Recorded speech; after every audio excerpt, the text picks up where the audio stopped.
지난 10일 단행된 충북교육청 교원 정기 인사를 두고 내부 잡음이 일고 있습니다.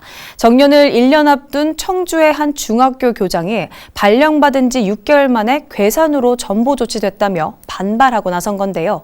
이에 도교육청은 적재적소 배치 원칙을 적용했다며 문제가 없다는 입장입니다. 보도에 신홍경 기자입니다. 청주 A중학교 교장은 지난 10일 인사 발령 통지를 받았습니다.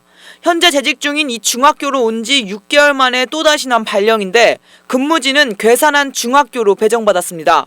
이 학교에서 반년을 근무하고 정년을 1년 앞둔 상황에서 사실상 이는 문책성 인사가 아니냐는 게 해당 교장의 주장입니다.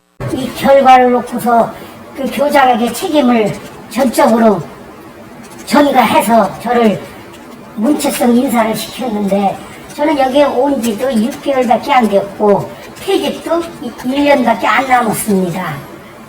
해당 교장은 특히 지난 5월 발생한 불미스러운 사건과 관련해 교육청에서 자신에게 책임을 지라고 했다며 이는 국정감사와 행정감사를 앞두고 총대를 매라는 것이라고 반발하고 있습니다.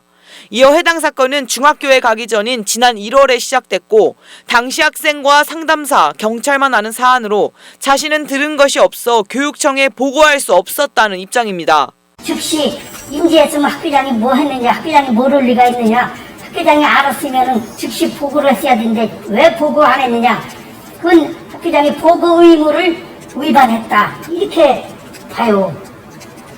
저는 몰랐으니까 보고를 못한 건데 어떻게 이렇게 뒤집어 씌우느냐고. 이번 인사를 두고 해당 중학교 학교운영위원회도 반발하고 나섰습니다. 3년 사이 4번째 교장이 바뀌는 건 교육청 인사에 분명 문제가 있다는 겁니다.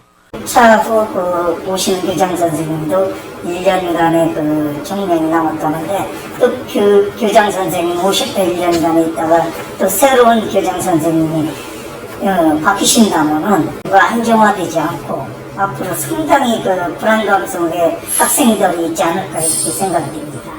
이에 대해 충북교육청은 문제가 없다는 입장입니다. 도교육청 인사부서는 해당 중학교 안정을 도모하고 관리자 책무를 강화하기 위한 것으로 학교혁신 차원에서 적재적소 배치 원칙을 적용했다고 밝혔습니다.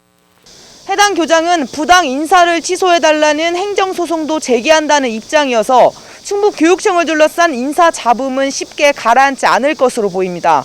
HCN 뉴스 신홍경입니다.